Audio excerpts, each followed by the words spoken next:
Good morning students. कल की class में हमने सबक नंबर 12 एन और गेन की पहचान की थी और उसको हमने पढ़ा था। आज हम उसी सबक से जुड़ी हुई कुछ मश्क अपनी नोटबुक में करेंगे।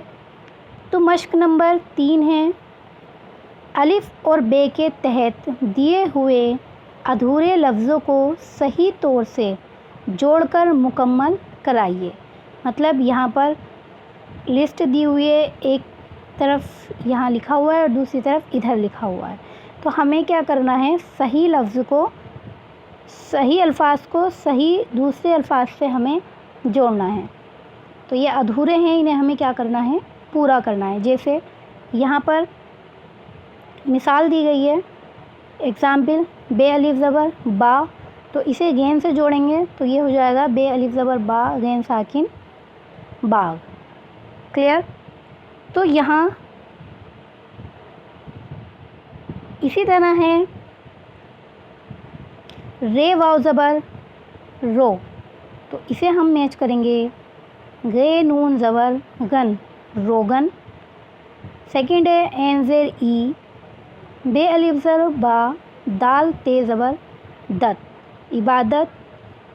अगला है गेन ज़बर गा, रे ये खड़ी ज़ेर री और बे साकिन गरीब। एन ज़बर आ, दाल ते ज़बर दत आदत। ठीक है, इसको इस तरह से जोड़ेंगे।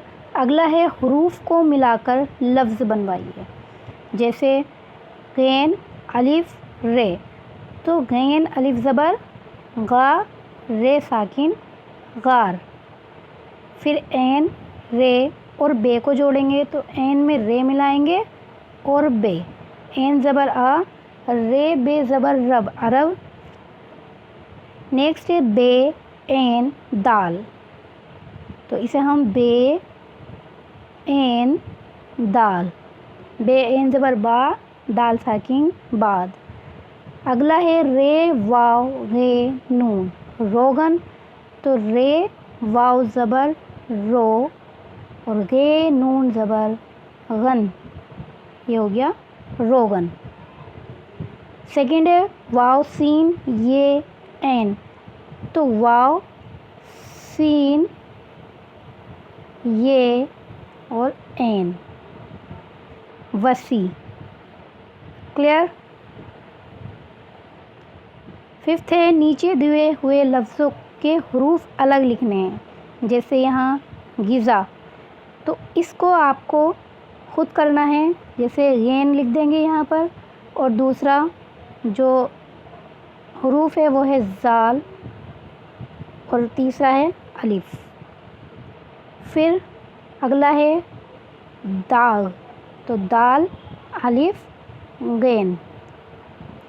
अगला है अदद, तो एन दाल दाल अदद। क्लियर। तो इस तरह से ये जो दो आदत और दावत, इन दोनों के हरूफ भी आपको अपने आप अलग करके लिखने हैं।